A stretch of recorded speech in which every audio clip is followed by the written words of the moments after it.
Okay. ప్రార్థన చేయండి దయచేసి ఎవరైనా మీలో.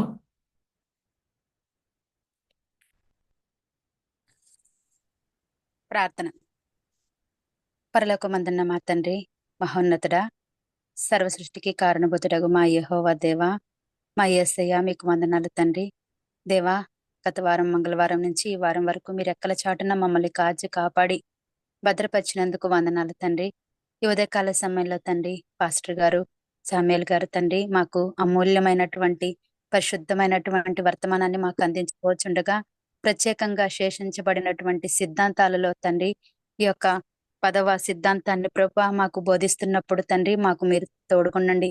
పాస్టర్ గారితో మీరుండండి. మీ అమూల్యమైన మాటలను, రహస్యాలను తండ్రి మేము ఎరిగి తెలుసుకొని విని వదిలేసే వారముగా కాకుండా తండ్రి మేము ఆచరణలో పెట్టి మా తప్పులు సరిదిద్దుకుంటూ మమ్మల్ని అయ్యా క్రమక్రమంగా మీలో అంటుకట్టబడుతూ ఎదుగులాగున మాకు హృదయమును, జ్ఞానమును, తెలివిని, విచక్షణ జ్ఞానమును మాకందరికీ దయచేయండి తండ్రి. తండ్రి, ఇప్పుడు స్టార్ట్ చేయుచుండగా పాట ద్వారా, వాక్యం ద్వారా, ప్రార్థన ద్వారా మీకు మహిమ కలుగునట్లు మేమందరం కూడా మిమ్మల్ని ఘనపరిచి తండ్రి మిమ్మల్ని మహిమపరిచి మిమ్మల్ని తండ్రి అయ్యా మనసారా ఆరాధిస్తూ తండ్రి ఇట్టి ధన్యతను మాకందరికి ఇచ్చినందుకు, ఇట్టి సమయాన్ని మాకు ఇచ్చినందుకు మీకు లెక్కించలేని స్తుతులు, స్తోత్రములు చెల్లించుకుంటూ మీ ఆత్మ వర్షాన్ని మా అందరి మీద కుమ్మరించమని, ఈ యొక్క జూమ్ మీటింగ్ ద్వారా మాకు ఎటువంటి ఇబ్బంది కలగకుండా తండ్రి సహాయం చేస్తారని, మీ ఆత్మ వర్షాన్ని మా అందరి మీద కుమ్మరిస్తారని యేసు నామమున అడిగి వేడుకొనుచు ప్రార్థిస్తున్నాం తండ్రి. Amen. Amen. Amen. Amen. Thank you. Thank you. దేవుని నామమునకు మహిమ కలుగును గాక. మీ అందరికీ వందనములు. ఈరోజు మన పాఠము రక్షణ అనుభవం. రక్షణ అంటే ఏమిటి? మనిషిని దేవుడు దేని నుండి రక్షిస్తాడు? రక్షణ అనేటువంటి పదము, దాని భావం ఏమిటి? తర్వాత ఇది మన జీవితంలో ఏ విధంగా సార్థకం అవుతుంది? ఈ రక్షణ అనే దాన్ని మనం ఏ విధంగా పొందుతాం?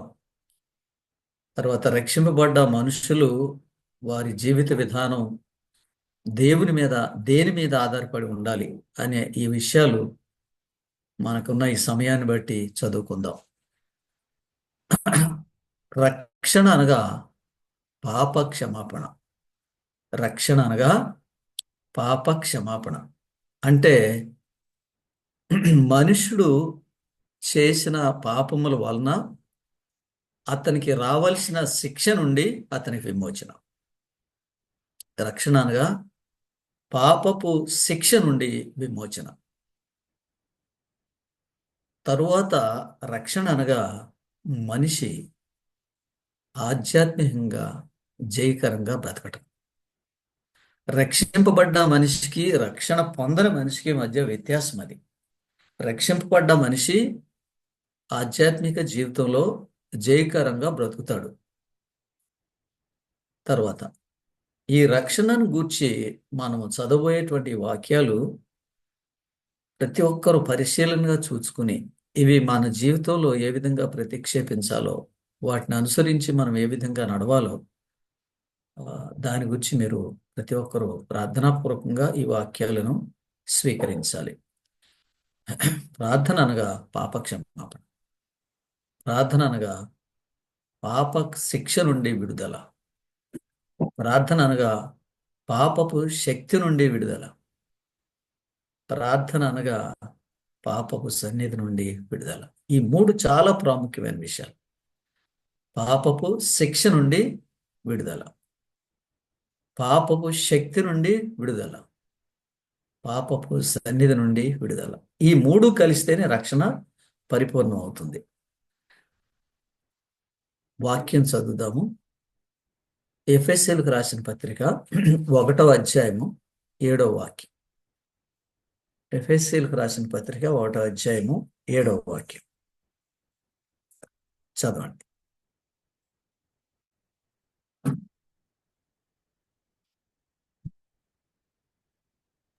ఎఫెసీయులకు రాసిన పత్రిక 7వ అధ్యాయము 1వ వాక్యం.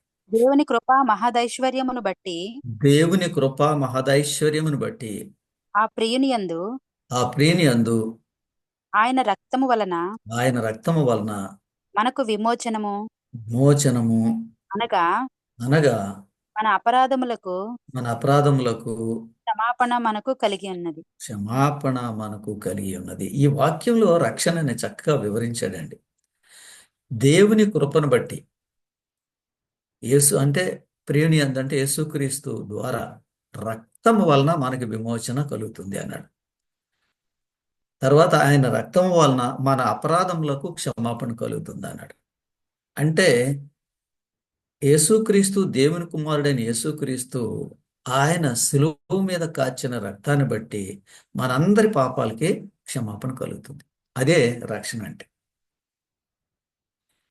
రక్షణ అంటే పాపము క్షమింపబడుట, లేక పాపపు శిక్ష నుండి విమోచన పొందుట.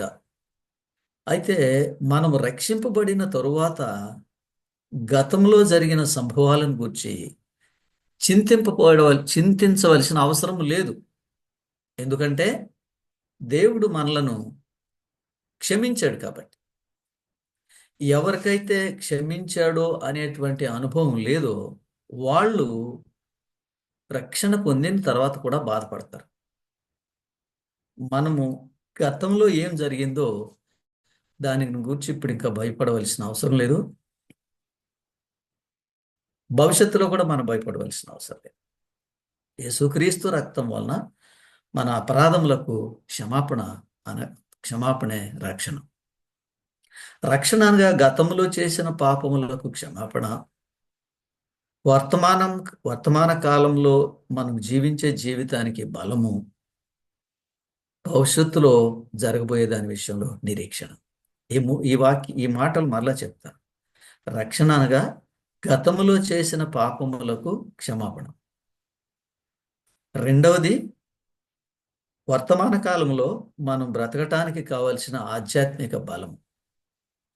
మూడవది, భవిష్యత్తును గురించి ఒక నిరీక్షణ, వాగ్దానము పొందుతాం అనేటువంటి నిరీక్షణ రక్షింపబడ్డ వాడికి లభిస్తుంది. ఓకే సార్, మళ్ళీ ఒకసారి చెప్పరా ఈ 3 పాయింట్లు? 3 పాయింట్లు. మొట్టమొదటిది, గతంలో చేసిన పాపమున క్షమాపణ. వర్తమాన కాలంలో క్షమింపబడిన తరువాత, వర్తమాన కాలంలో అంటే ఇప్పుడు మనం జీవిస్తున్న జీవితానికి బలము, అంటే జయకరంగా జీవించడానికి బలం. మూడవది, మనము భవిష్యత్తు గురించి నిరీక్షణ. ఈ 3 ప్రాముఖ్యమైన మెట్లు రక్షణలో. అయితే ఈ క్షమాపణ అనేటువంటి మాట యేసుక్రీస్తు వారు చనిపోయిన తర్వాత మాత్రమే ప్రకటింపబడటం ప్రారంభమైంది. అంతకుముందు వరకు బలులు అర్పణలు చేసేవాళ్ళు. అవి యేసుక్రీస్తు రాబోయే మెస్సయ్యకు యేసుక్రీస్తుకు సాదృశ్యంగా ఉన్నాయి. అయితే ఈ క్రీస్తు వచ్చిన తర్వాత ఆయన చెప్తారు, ఇక నుంచి మనిషి యొక్క రక్షణను గురించి ఆయనకు స్పష్టమైన విషయం తెలియచేశారు. లూకాసు వార్త 24:47. లూకాసు వార్త 24:47. లూకాసు వార్త 24:47 చదవండి.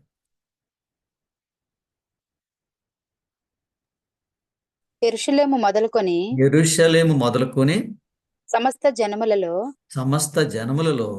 ఆయన పేరట మారు మనసును పాప క్షమాపణయు ప్రకటింపబడిననియు రాయబడి ఉన్నది. ఎంత స్పష్టంగా చెప్తున్నాడు చూడండి.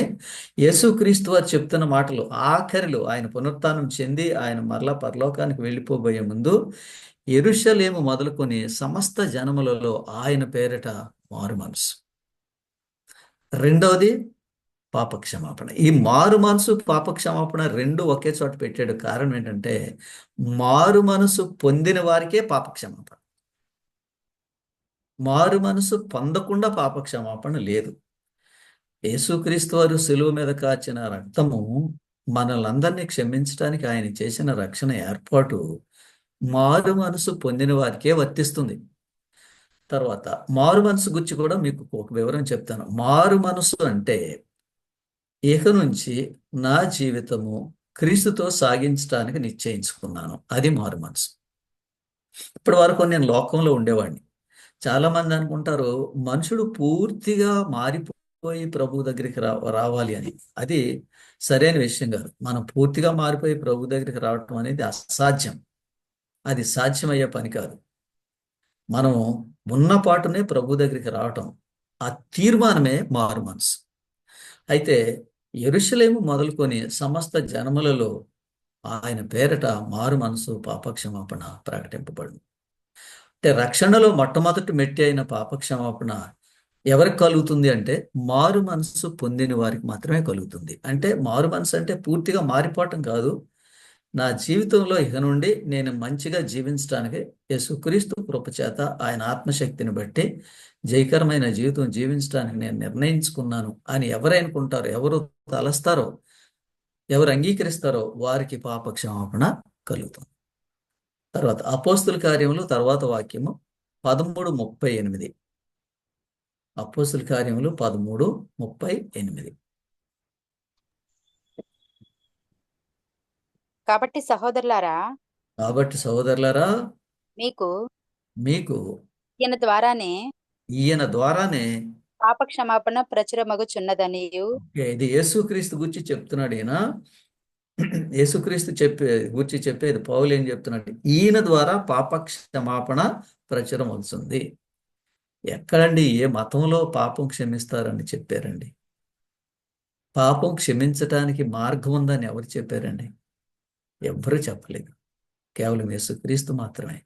ఆయన మన పాపములు క్షమించటానికి ఆయన రక్షణ ఏర్పాటు చేసి దానిలో భాగంగా ఆయన శిలువ మీద రక్తం కార్చి మనల్ని విమోచించాడు. కాబట్టి ఆయన పేరట మాత్రమే పాప క్షమాపణ బోధించబడుతుంది, ప్రకటింపబడుతుంది. అపోస్తుల కార్యములు 5:31 తర్వాత వాక్యం. ఇశ్రాయేలునకు మారు మనసును మారు మనసును పాప క్షమాపణను దయచేయుటకై దేవుడు ఆయనను అధిపతిని గాను రక్షకునిగాను తన దక్షిణ హస్త బలము చేత హెచ్చించి ఉన్నాడు. ఎంత చక్కటి మాటలండి. ఇశ్రాయేలీలకు మారు మనసు పొందిన వారికి పాప క్షమాపణ దయచేయుటకు దేవుడు యేసుక్రీస్తుని హెచ్చించాడని చెప్పాడు. ఆయన రక్షకుడుగా ఉండటానికి ఆయన్ని హెచ్చించాడు. కాబట్టి రక్షణ అనే మాట అర్థం ఏంటంటే పాప క్షమాపణ. పాప క్షమాపణ జరిగినప్పుడు నూతన జీవితం ప్రారంభం. మారు మనసు పొందినప్పుడు, మారు మనసు పొందాలి అని నిశ్చయించుకుని ప్రభుతో నడటానికి మనుషుడు ఇష్టపడ్డప్పుడు అప్పుడు అతనికి నూతన జీవితం ప్రారంభమవుతుంది. తర్వాత వాక్యం రోమీలకు రాసిన పత్రిక 1:6. క్షమించండి, ప్రకటన గ్రంథము 1:6. ప్రకటన 6:1. సారీ 1:6. మనలను ప్రేమించుచు తన రక్తము వలన మన పాపముల నుండి మనలను విడిపించిన వానికి మహిమయు ప్రభావమును యుగయుగములు కలుగును గాక. ఆమేన్. గ్రేట్. మనలను ప్రేమించుచు తన రక్తం వలన మన పాపముల నుండి మనలను విమోచించాడంటే ఆయన. విమోచన అనే మాటకు అర్థం ఈ దీనిలో కనపడుతుంది. విమోచించడానికి యేసు ప్రభు వారు ఏం చేశారో అనేది తెలియచేశాడు.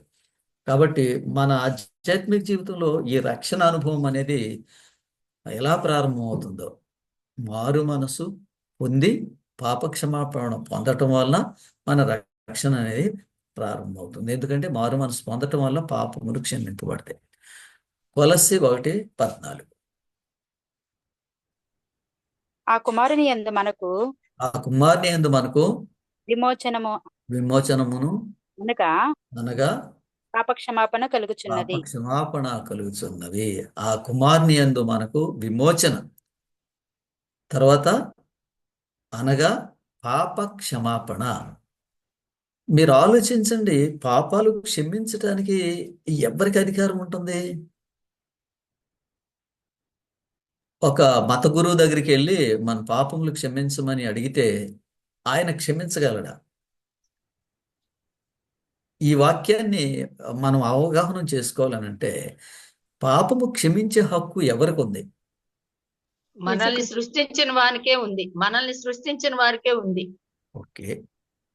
దీనిలో ఇంకొక చిన్న కరెక్షన్ ఏంటంటే మనల్ని సృష్టించిన దేవుడు ఆయన మన కొరకు ప్రాయశ్చిత్తం చేశాడు. చేశారు. పాపమునకు ఎవరైతే ప్రాయశ్చిత్తం చేశారో వారే పాపములు క్షమించడానికి అధికారం. యేసుక్రీస్తు వారి అది యేసుక్రీస్తు. ఆ అవకాశం ఇంకెవ్వరికీ లేదు. అందుకని యేసుక్రీస్తు వారి మాటలు చెప్పారు. మార్కు సువార్త 2:10 మన పాఠంలో లేదు, మీకు అవగాహన కొరకు నేను ఉపయోగిస్తున్నాను. అది చదవండి. మార్కు సువార్త 2:10.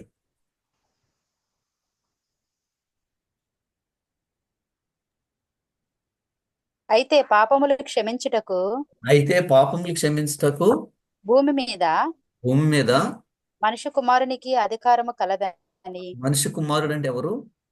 యేసుక్రీస్తు వారు. పాపములు క్షమించుటకు మనుష్య కుమారునికి అధికారము కలదని అధికారం కలదని మీరు తెలుసుకొనవలనని ఆ, వారితో చెప్పి ఓకే. పాపములు క్షమించే అధికారం ఎవరికి ఉందని చెప్పాడు? మనుష్య కుమారుడు. యేసుక్రీస్తుకు ఉంది. కాబట్టి పాపములు ఒప్పుకోవటం అంటే ఎవరి దగ్గర ఒప్పుకోవాలన్నమాట? యేసుక్రీస్తు దగ్గర దగ్గరే మాత్రమే. ఒప్పుకోవాలి. మత గురువుల దగ్గర, ఎవరి దగ్గర, ఎంత గొప్ప వాక్యం బోధించే వాళ్ళ దగ్గరైనా మీరు పాపములు ఒప్పుకోవాల్సిన అవసరం లేదు. వారు వాక్యమే బోధించగలరు తప్ప మన పాపములు క్షమించలేరు వాళ్ళు. కానీ స్పష్టంగా యేసుక్రీస్తు వారు చెప్పారు, మనిషి పాపములు క్షమించుటకు మనిషి కుమారునికి అధికారము కలదు. ప్రపంచంలో ఇప్పుడు మత గురువుల దగ్గర ఒప్పుకోవటం అనేది ఒక ఒక ఏమంటారు ఆనవాయితీ అయిపోయింది. కానీ అది కరెక్ట్ కాదని బైబిల్ చెప్తుంది మనకి. తర్వాత వాక్యం కొలస్సీలకు రాసిన పత్రిక 1:14.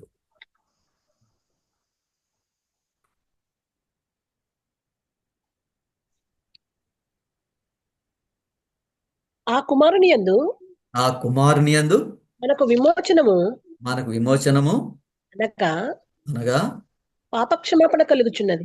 పాప క్షమాపణ కలుగుతున్నది. చూడండి, ఇంతకు ముందే యేసుక్రీస్తు పాపములు క్షమించడానికి అర్హుడని చదువుకున్నాం కదా. ఆ కుమారుని యందు మనకు విమోచనం అంటే పాపం నుంచి విడుదల. మనం చేసిన పాపం వల్ల వచ్చేటువంటి ప్రతిఫలం నుంచి విడుదల, అనగా పాప క్షమాపణ కలుగుతుంది అని చెప్పాడు యేసుక్రీస్తు నాకు. అందుకే యేసుక్రీస్తు వారు పుట్టబోయేటువంటి సమయంలో ఈ మాటలు చెప్పారు. మత్తయి సువార్త 1:21. ఆమె యొక్క కుమారుని కనును ఆమె యొక్క కుమారుని కనును తన ప్రజలను వారి పాపముల నుండి ఆయనే రక్షించును గనుక ఆయనకు యేసు అని పేరు పెట్టదు అనను. ఆయన తన ప్రజలను వారి పాపముల నుండి రక్షించును గనుక ఆయనకు యేసు అని పేరు. ఇంకేం క్వశ్చన్ లేదు. ఇంకా పాపములు రక్షిస్తాడు కాబట్టి యేసు అనేటువంటి పేరు పెట్టాడు. యేసు అనే పేరు పెట్టబడింది ఆయనకి. పాపములు క్షమించేటువంటి దేవుడు, క్షమించగలిగిన దేవుడు. సో ఇది రక్షణ అనుభవంలో ప్రాముఖ్యమైన విషయం. తర్వాత ఈ రక్తం అనే మాట తరచుగా మనం వాడతాము. రక్తం వలన మనకు విమోచన అనే మాట. అయితే ఈ రక్తం యొక్క ప్రాముఖ్యమైన ఆలోచన ఏంటి? ఇది మన పాఠంలో లేదు. మీకు అవగాహన కోసం ఈ వాక్యాన్ని ఉపయోగిస్తున్నాను. లేవియా కాండము 17వ అధ్యాయము 11వ వాక్యం. లేవియా కాండము 17వ అధ్యాయము 11వ వాక్యం.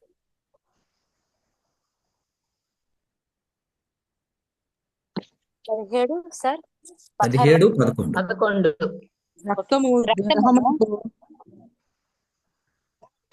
రక్తము దేహమునకు ప్రాణము. చాలు. రక్తం అనే మాట ఏం చెప్తున్నారు తరచుగా. ఇప్పుడు మనం చదువుతున్నాం కదా, రక్తము దేహమునకు ప్రాణం. అంటే యేసుక్రీస్తు వారు మనలను రక్షించటానికి తన ప్రాణాన్ని అర్పించాడు.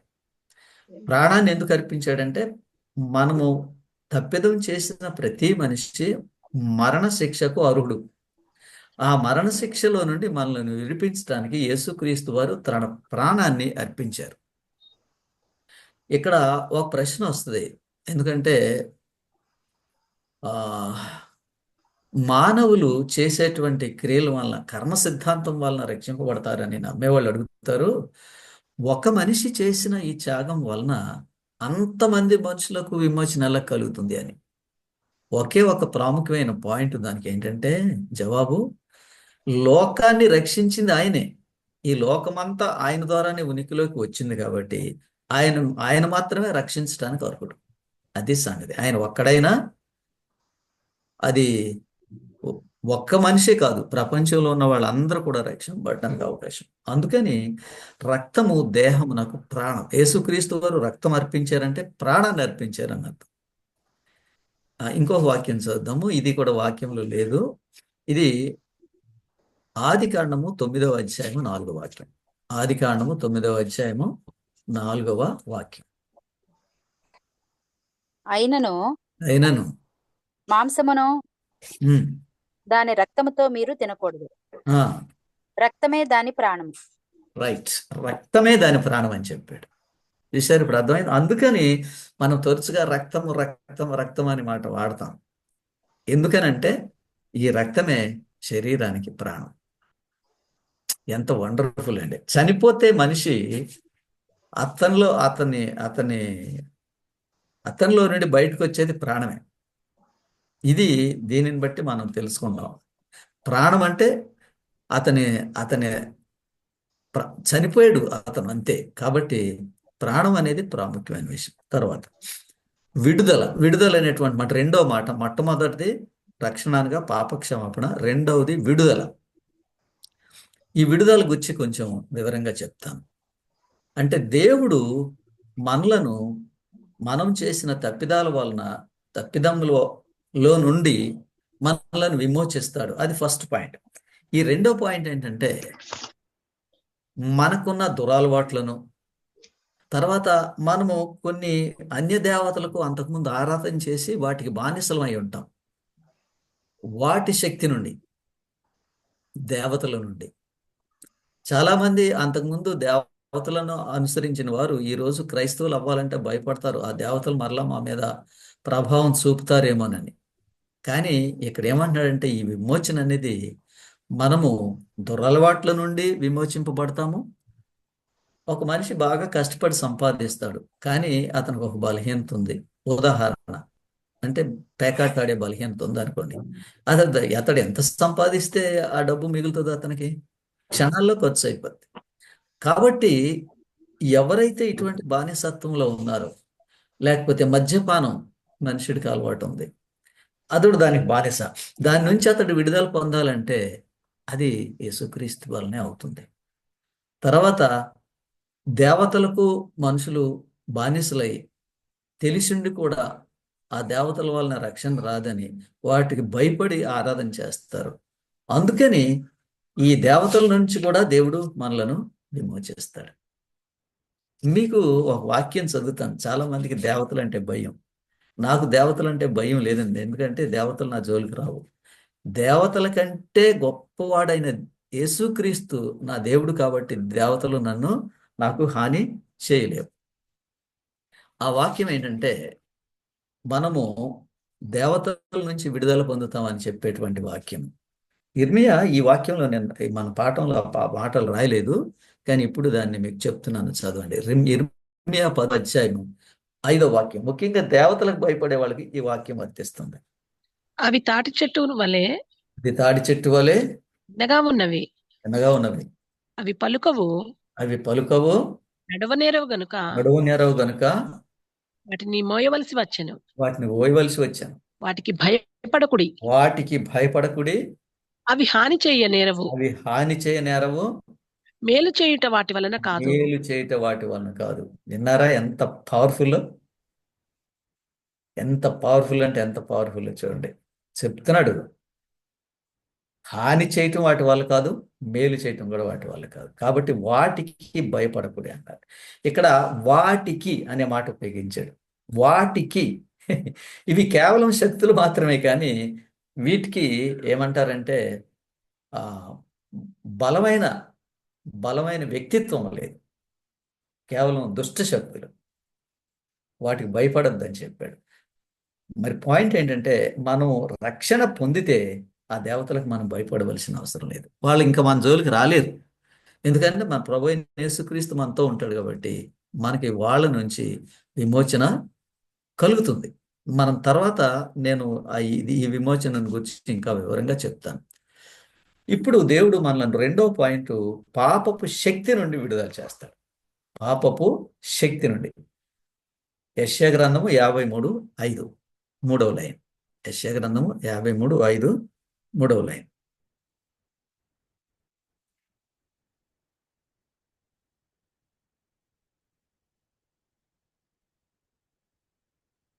యెషయా గ్రంథము 53:5 చదవండి. మన అతిక్రమములు బట్టి అతడు గాయపరచబడెను, మన అతిక్రమములను బట్టి అతడు గాయపరచబడెను, మన దోషములను బట్టి నలుగగొట్టబడెను, మన దోషములు బట్టి నలగొట్టబడెను, మన సమాధానార్థమైన శిక్ష అతని మీద పడెను. సమాధానార్థమైన శిక్ష ఆయన మీద పడెను. పడెను. ఆయన పొందిన దెబ్బల చేత ఆయన పొందిన దెబ్బల చేత స్వస్థత కలుగుచున్నది. స్వస్థత కలుగుచున్నది. చాలు చక్కగా చెప్పాడు. మనల్ని సమాధానపరచటానికి దేవునితో మన శిక్ష యేసుక్రీస్తు మీద పడింది. చూసారా? అతడు పొందిన దెబ్బల చేత మనకు విడుదల కలుగుతుంది అని చెప్పాడు. కాబట్టి పాపపు శిక్ష నుండి విడుదల, మనిషికి మనుషుడు చేసిన తప్పిదము నుండి మనిషికి రక్షణ కలుగుతుంది. తర్వాత అతడు పొందబోయేటువంటి శిక్ష నుంచి అతడికి విడుదల కలుగుతుంది. ఓకే, దీనిలో ఇంకొక వాక్యం చదువుదాం. రోమీలకు రాసిన పత్రిక 5వ అధ్యాయం 8వ వాక్యం. అయితే దేవుడు మన ఎడల తన ప్రేమను వెల్లడిపరచు. మన ఎడల దేవుడు తన ప్రేమను వెల్లడిపరుచుచున్నాడు. ఎట్లనగా మనం ఇంకాను పాపులమై ఉండగానే క్రీస్తు మన కొరకు చనిపోయెను. ఆమేన్. చూడండి, మనం ఇంకనూ పాపులమై ఉండగానే క్రీస్తు మన కొరకు చనిపోయాను. ఆ విధంగా ఆయన చనిపోవటం చేత మనము పాపపు శిక్ష నుంచి విడుదల పొందుతాం. కంటిన్యూ చేద్దాం. ఇప్పుడు ఇందాక విమోచన గురించి ఒక వాక్యం చదివాను, దుష్ట శక్తుల నుండి దేవుడు విడుదల చేస్తాడని. 2 సమూయేలు 7:23 5వ లైన్. 2 సమూయేలు 7వ అధ్యాయము 23వ వాక్యం 5వ లైన్.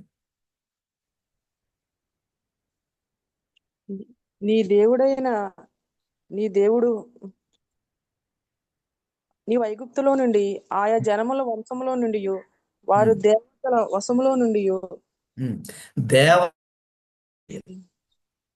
చూడండి, ఐగుప్తు దేశం నుండి, ఐగుప్తు దేవతల యొక్క వశంలో నుండి నిన్ను విమోచించిన. చాలా అసలు ఎంత ఎక్సలెంట్ అండి. మనలను అలా విమోచిస్తాడండి దేవుడు. సో ఎవరైనా మీరు ఇప్పుడు వరకు దేవతలకు ఆరాధన చేస్తే మీరు ఆ దేవతలను విడిచిపెట్టడానికి భయపడక్కర్లేదు.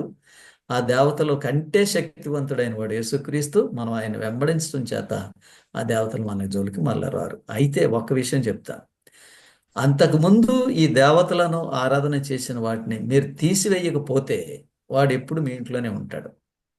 వాటిని తీసివేయడానికి మీకు శక్తి ఎవరిస్తారు? యేసు ప్రభువే ఇస్తాడు. యేసు ప్రభు వాటిని మీరు తీసేసినప్పుడు యేసు ప్రభు మీ ఇంట్లో ఉంటాడు.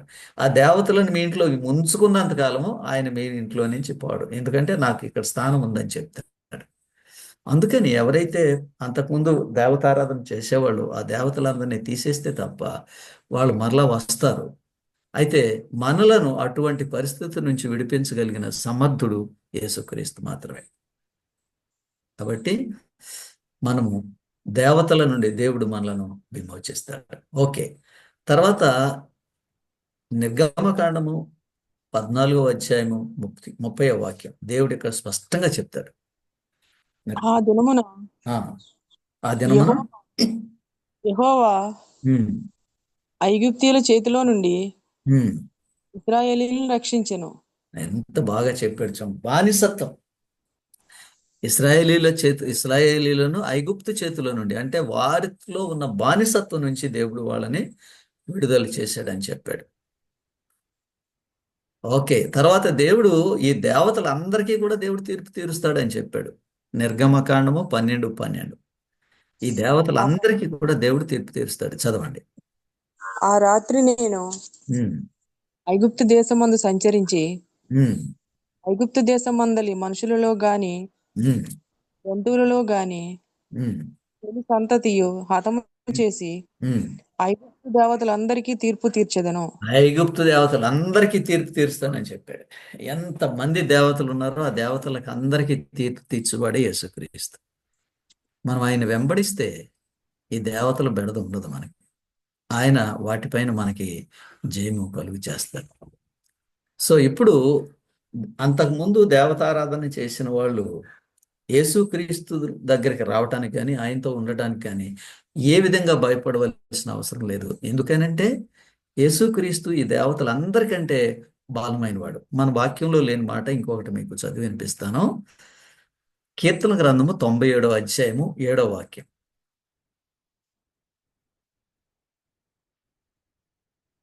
కీర్తన గ్రంథము 97వ అధ్యాయము 7వ వాక్యం. వ్యర్థ విగ్రహములను బట్టి అతిశయపడుచు వ్యర్థ విగ్రహములను బట్టి అతిశయపడుచు ఎక్కిన ప్రతిమలను పూజించు వారందరూ ఎక్కిన ప్రతిమలను పూజించు వారందరూ సిగ్గుపడుదురు. సిగ్గుపడుదురు. సకల దేవతలు సకల దేవతలు నమస్కారము చేయును. ఆయనకే నమస్కారం చెయ్యను. కాబట్టి ఈ దేవతలే దేవుడికి ఆరాధన చేస్తే ఇంకా మనం ఆ దేవతలకు ఎందుకు ఆరాధన చేయాలి? అవసరం లేదు. అది ప్రాముఖ్యమైన విషయం. తర్వాత వాక్యం, తీతుకు రాసిన పత్రిక 2వ అధ్యాయము 14వ వాక్యం. తీతుకు రాసిన పత్రిక 2వ అధ్యాయము 14వ వాక్యం. ఆయన సమస్తమైన దుర్నీతి నుండి సమస్తమైన దుర్నీతి నుండి మనలను విమోచించి చాలు. మీరు ప్రభు హస్తం పట్టుకుంటే సమస్తమైన దుర్నీతి నుండి మనల్ని విమోచిస్తాడని చెప్పాడు. ఏదైతే స్వతహాగా మనము చేయలేమో, దేనినైతే మనం జయించలేమో, దేనినైతే సాధించడానికి మనకు ధైర్యం లేదో, మనం ప్రభు హస్తం పట్టుకున్నప్పుడు దాన్ని జయించేటువంటి శక్తి దేవుడు మనకి ఇస్తాడు. అందుకే చెప్తున్నాడు, ఆయన సమస్తమైన దుర్నీతి నుండి మనలను విమోచించను. వండర్ఫుల్. ఇదే రక్షణ అంటే. చాలా మంది ఈ అనుభవం లేకుండానే మేము రక్షణ పొందామని అనుకుంటారు. అందుకే దీనికి రక్షణ అనుభవం అనే పేరు కూడా పెట్టారు మేధావులు. కాబట్టి మనిషి రక్షింపబడితే అతను ఇటువంటి దేవతల శక్తి నుండి ఒకటి, రెండవది దుర్నీతి నుండి మనుషుడు పూర్తిగా విమోచింపబడతాడు. తర్వాత వాక్యం కొలస్సీలకు రాసిన పత్రిక 1:13. కొలస్సీలకు రాసిన పత్రిక 1:13. ఆయన మనలను అంధకార ఆ. సంబంధమైన ఆ, అధికారము నుండి విడుదల చేసి ఉమ్, తాను ప్రేమించిన ఉమ్, తన కుమారుని యొక్క రాజ్య నివాసులుగా చేసెను. ఓకే. చూడండి, దీనిలో చెప్తున్నాడు, ఆయన మనలను అంధకారమైన అధికారం నుండి, ఏమంట, అంధకారమైన అధికారం, అంధకార శక్తులు ఎవరో మనకు తెలుసు కదా. అంధకార శక్తులు ఎవరనంటే ఈ అన్యదేవతలు. ఆయన అంటున్నాడు, ఎవరైతే రక్షింపబడ్డారో వాళ్ళని అంధకార శక్తుల అధికారం నుండి విడుదల చేసి తాను ప్రేమించిన తన కుమారుని యొక్క రాజ్య నివాసులుగా చేశాను.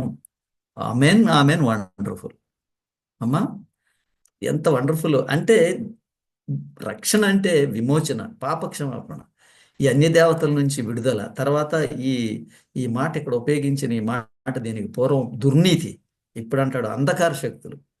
ఒక మనిషి క్రైస్తవుడు అయితే, ప్రభువుని అంగీకరిస్తే ఇటువంటి గొప్ప భాగ్యం అతనికి కలుగుతుంది.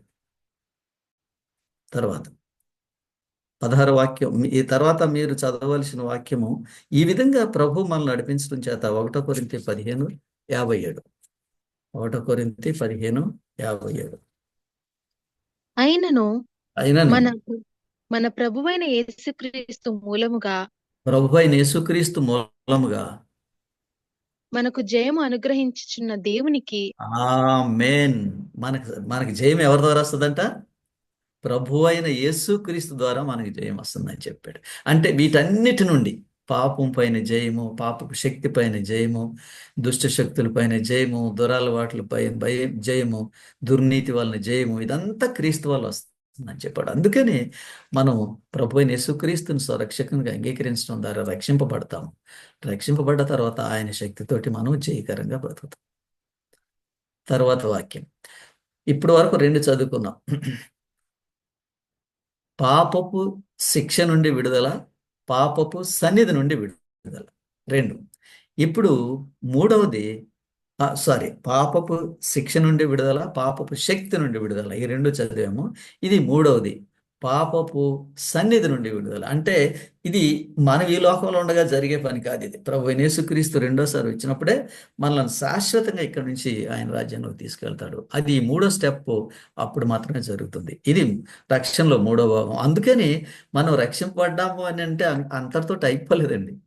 ఆఖరిగా ప్రభు అయిన యేసుక్రీస్తు రెండవసారి వచ్చినప్పుడు ఆయన మహిమ స్వరూపం దాల్చుకుని ఆయనతోటి పాటు వెళ్ళే వరకు ఈ లోకంలో మన జీవితంలో ఉన్నప్పుడు పూర్తి రక్షణ రాలేదని మనం అర్థం చేసుకోవాలి. ఈ లోకంలో ఉన్నంతకాలము మనకి ఈ సమస్యలు ఇవన్నీ ఉంటాయి, కానీ వాటన్నిటిని జయిస్తాం ఆయన మహాకృపను బట్టి.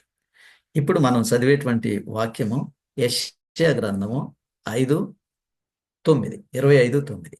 యెషయా గ్రంథము 25:9. ఆ దినమున జనులు ఇలాగునందురు, ఆ దినమున జనులు ఎలాగందరు, ఇదిగో ఇదిగో మనను రక్షించుచున్న అని మనలను రక్షించునని మనము కనిపెట్టుకొని ఉన్నాము.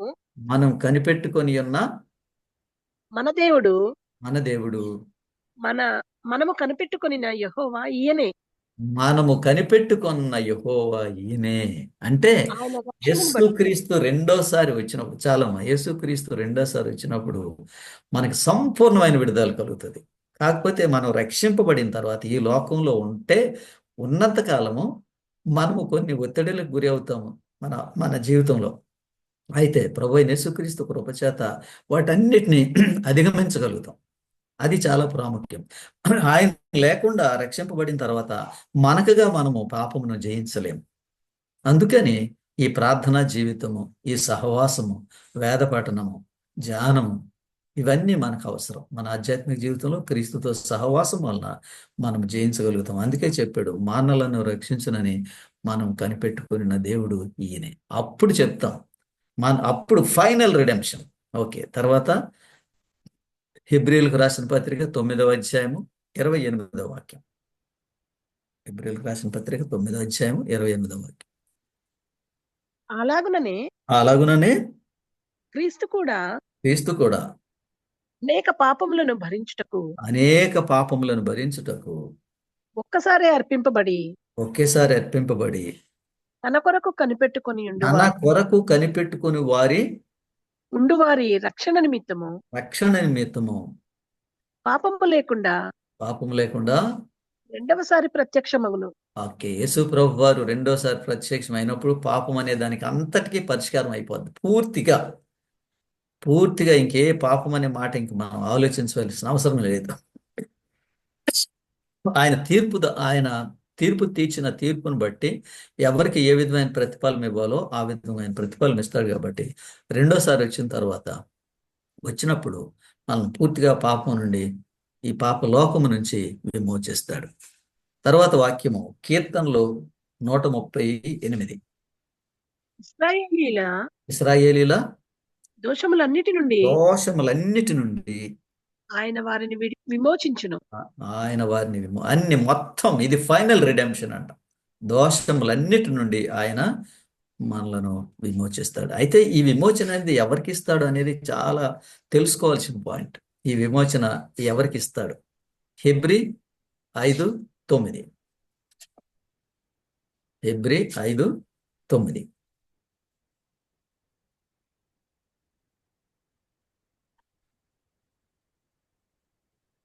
మరియు ఆయన సంపూర్ణ సిద్ధి పొందినవాడై మెల్కీసెదెకు యొక్క క్రమములో చేరి 5:9. అవును సార్, హెబ్రీ 5:9 చదవండి. మెల్కీసెదెకు యొక్క క్రమంలో చేరిన ప్రధాన యాజకుడని దేవుని చేత పిలువబడి తనకు విధేయులైన వారికి అందరికి అది సంగతి. తనకు విధేయులైన వారికి అందరికీ నిత్య రక్షకుడు నిత్య రక్షణకు రక్షణకు అది చాలు. కారకుడాయను. ఇది ఎక్కడ ఎవరికి కలుగుతుందని చెప్పాడు? తనకు విధేయులైన వారికే నిత్య రక్షణ కలుగుతుందని చెప్పాడు. కోట్లాది కోట్ల క్రైస్తవులు విధేయతగా ఏం సంబంధం లేదు, విధేయత అవసరం లేదు, ప్రభు అయిన యేసుక్రీస్తునందు విశ్వాసం ఉంచితే రక్షింపబడతామని చెప్తున్నారు. కానీ విధేయులైన వారికి నిత్య రక్షణ ఇస్తానని చెప్పాడు. ఎక్కువ మంది క్రైస్తవులు విధేయత మీద వాళ్ళకి సందేహం ఉంది.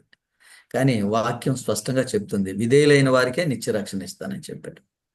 అంటే ఈ విధేయత అనేది మనం రక్షింపబడక ముందు కాదు, రక్షింపబడిన తరువాత. రక్షింపబడక ముందు మనం అవిధేయులు, రక్షింపబడిన తర్వాత విధేయులు. తర్వాత యెషయా గ్రంథము 45:17.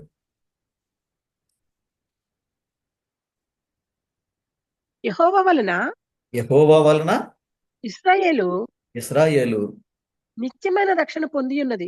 నిత్యమైన రక్షణ పొంది ఉన్నది. ఈ విధంగా మనము నిత్యమైన రక్షణ పొందుతామంటే పాపపు సన్నిధి నుండి విడుదల పొందుతాం. ఇంకా ఈ పాప లోకంలో మనం ఉండవు. రక్షణకి 3 మెట్లు. మొట్టమొదటిది పాపపు శిక్ష నుండి విడుదల. రెండవ ప్రాముఖ్యమైన విషయం పాపపు శక్తి నుండి విడుదల. మనం పాపపు శిక్ష నుంచి విడుదల పొందిన తర్వాత ఇంకా ఈ లోకంలో ఉంటాం కాబట్టి ఈ శోధనలు, ఈ సమస్యలు వస్తాయి మనకి. కానీ దేవుడి వాగ్దానం ఏంటంటే పాపపు శక్తి నుండి కూడా మనల్ని విడుదల చేస్తానని చెప్పాడు. ఈ శక్తి అనే మాట మనం ఉపయోగించినప్పుడు దీనిలో దురలవాట్లు మనం తెలుసుకున్నాము, తర్వాత అన్య దేవతలను మనం తెలుసుకున్నాము, మనుషులకు ఉండేటువంటి చెడ్డ సహవాసాలు, వీటన్నిటి నుంచి మనిషికి విడుదల పొందుతుంది. ఆఖరిగా రక్షణలో 3వ మెట్టు ఏంటంటే పాపపు సన్నిధి నుండి, అంటే పాపపు లోకంలో మనం ఎప్పుడు ఉన్నామో అప్పుడు ఈ లోకం నుండి మనం పూర్తిగా విడుదల పొందుతాము. అయితే ఇక్కడ పాయింట్ ఏంటంటే 3 మెట్లు చెప్పాను రక్షణలో. ఇక్కడ పాయింట్ ఏంటంటే మనుషుల రక్షణకు మూలము ఏది? క్రియల ద్వారా విశ్వాసం, క్రియల ద్వారా రక్షణ, విశ్వాసం ద్వారా రక్షణ.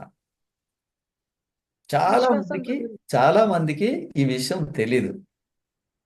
మనకి రక్షణ అనేది క్రియల వలన కాదు, అది కేవలము యేసుక్రీస్తునందు విశ్వాసం వల్లనే కలుగుతుంది అని మనకు స్పష్టంగా తెలుసు. కానీ ఇంకా ఏదో క్రియలు మనం చేయాలని మనం అనుకుంటాం. దానికి క్విక్గా ఒక వాక్యం చదువుదాం. ఎఫెసీయులకు రాసిన పత్రిక 2వ అధ్యాయము 8వ వాక్యం చదువుదాం.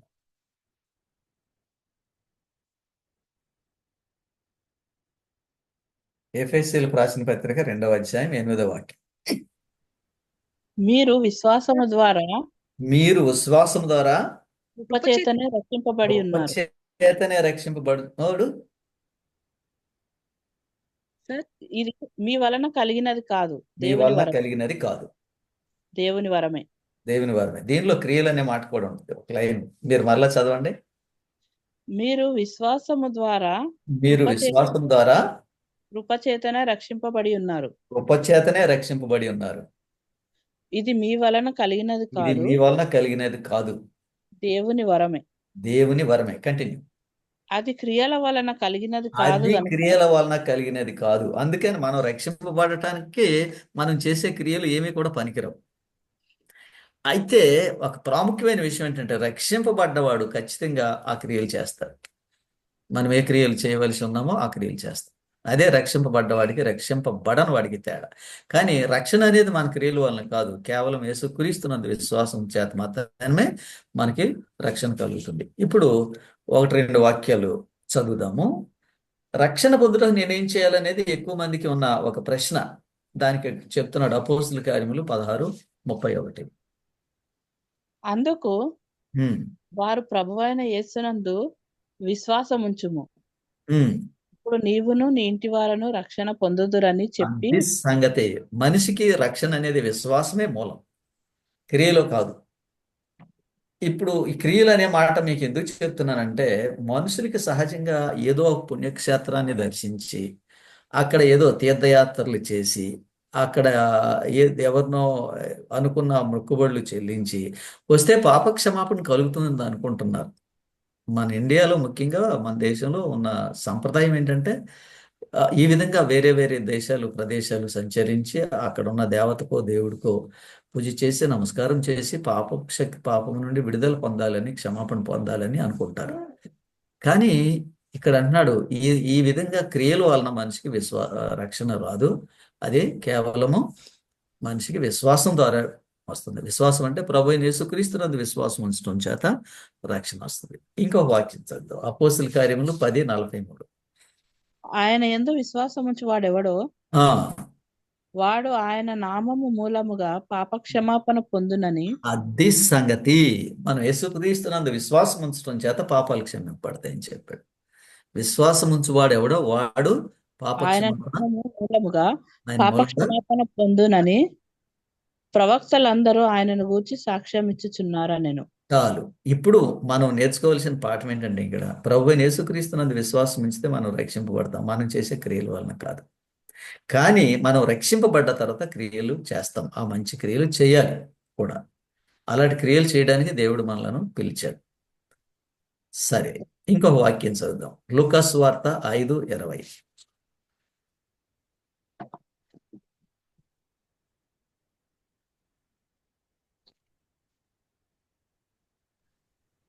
ఆయన వారి విశ్వాసము చూచి ఆయన వారి విశ్వాసం చూచి మనుషుడా నీ పాపములు క్షమింపబడి ఉన్నవని పాపములు క్షమింపబడి ఉన్నవని వానితో చెప్పగా, పాపము క్షమింపబడాలంటే విశ్వాసం ఉండాలని చెప్పాడు. అంతే, ఫినిష్డ్. అయితే దీన్ని ఎక్స్ప్లెయిన్ చేస్తాం. ఈ విశ్వాసం అనేది మనకి ఇదొక మెడిసిన్, ఇదొక మనం వాడేటువంటి ఔషధం లాంటిది. ఈ ఔషధం అనేది దీనికి ఒక ఎక్స్ప్లెనేషన్ ఏంటంటే అపోస్తుల కార్యములు 15:11. అపోస్తుల కార్యములు 15:11. ప్రభువైన యేసు కృపచేత మనము రక్షణ పొందుదామని నమ్ముచున్నాము కదా. ఇది సంగతి. మనం నమ్మేది ఏమిటనమాట? ప్రభువైన యేసు కృపచేత మనము రక్షింపబడుతున్నామని నమ్ముతున్నాం. మనం నమ్మేది ఏంటి? ఆయన కృపచేత మనం రక్షింపబడుతున్నామని నమ్ముతున్నాం. ఆ విధంగా నమ్మిన వాళ్ళకి అందరికీ పాప క్షమాపణ కలుగుతుంది అని చెప్పాడు. ఆయన ఒక్కడే మనుషుల యొక్క పాపాలు తీసివేయడానికి ఏర్పాటు చేశాడు కాబట్టి ఆయన యందు విశ్వాసం ఉంచే వారికి పాప క్షమాపణ కలుగుతుంది. రక్షణలో 3 మెట్లు. మొట్టమొదటిది పాపపు శిక్ష నుండి విడుదల, రెండవది పాపపు శక్తి నుండి విడుదల, మూడవది పాపపు సన్నిధి నుండి విడుదల. ఈ పాపపు సన్నిధి నుండి విడుదల అనేది యేసుప్రభు రెండోసారి వచ్చినప్పుడు మనకు కలుగుతుంది. అప్పటి వరకు మనం ఈ లోకంలో ఉంటాం. అప్పుడు యేసుక్రీస్తు రెండోసారి రాకముందు మనుషులు చనిపోతే క్రీస్తునందు మృతులైన వారు ధన్యులు అన్నారు వాళ్ళ గురించి. ఎందుకంటే వాళ్ళకి ఈ లోకంలో ఈ సమస్యలు ఏమీ లేవు. వారు ప్రభునందు నిద్రిస్తున్నారు. ప్రభు అయిన యేసుక్రీస్తు వచ్చినప్పుడు రెండోసారి లేస్తారు. ఇది రక్షణ అనుభవానికి వచ్చిన పాఠం. దీన్ని ఏమంటామంటే చాలా ఎలిమెంటరీ బేసిక్ లెసన్ ఇది రక్షణ అనుభవంలో. ఇంకా ఈ రక్షణ అనుభవంలో చాలా చాలా విభాగాలు, చాలా ఆలోచనలు ఉంటాయి. కానీ ఇప్పుడు ఇది మనకు పరిచయం చేస్తుంది రక్షణ అనుభవాన్ని. దేవుడు ఈ వాక్యం విన్న మీ అందరినీ ఆశీర్వదించును గాక. మీ అందరికీ రక్షణ అనుభవం కలిగి క్రీస్తునందు పెరిగి బలపడాలని కోరుదాం. ప్రార్థన చేస్తాం. అత్యున్నతమైన సింహాసనం అందు ఆసీనుడైన ప్రభువా, మీ ఘనమైన నామమునకు స్తుతులు, స్తోత్రములు, వందనాలు. మీ బిడ్డలమైన మేము రక్షణ అనేది పొందుటకు ఎటువంటి మార్గమో దాని మెట్లేమిటో మాకు నేర్పించినందుకు మీకు వందనాలు. దీనిలో పాలిభాగస్తులైన ప్రతి ఒక్కరిని ఆశీర్వదించండి ప్రభువా. మమ్మల్ని అందరినీ కూడా దుష్టశక్తుల యొక్క అధికారం నుండి మమ్మల్ని విమోచించారు. అందుకే మీకు వందనాలు చెల్లిస్తున్నాం. స్వతంత్రంగా మేము మిమ్మల్ని ఆరాధించి మహింపరిచి గణపరిచే భాగ్యం అందరికీ దయచేయమని జూమ్లో మీ వాక్యం విన్న ప్రతి ఒక్కరిని ఆశీర్వదించమని మీ కుమారుడైన యేసుక్రీస్తు నామమునందు ప్రార్థన చేయించున్నాం తండ్రి. ఆమేన్. మన తండ్రి అయిన దేవుని ప్రేమయు, కుమారుడైన యేసుక్రీస్తు కృపయు, పరిశుద్ధాత్మని అన్యోన్య సహవాసము మనందరిపైన సదాకాలం ఉండును గాక. Amen. Amen. God bless you all. Friday evening 5:30కి కలుసుకుందాం. బాగా చెప్పారు సార్. మన ఆధ్యాత్మిక జీవితంలో మనకు అవసరం ఏదైతే అవసరమో దాన్నే దేవుడు మనకు బోధిస్తాడు.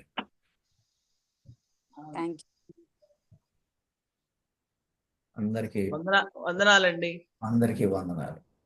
God bless. Thank you sir. చక్కని సార్. మళ్ళీ ఒక్కసారి ఫస్ట్ స్టెప్ ఒకసారి చెప్పండి సార్. 3 చెప్పారు కదా. ఓకే. థ్యాంక్స్ అండి. రక్షణ అనగా థ్యాంక్స్ అండి.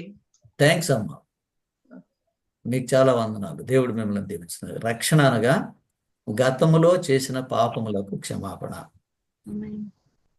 రెండోది వర్తమాన కాలంలో క్రైస్తవ జీవితం సాగించడానికి బలం.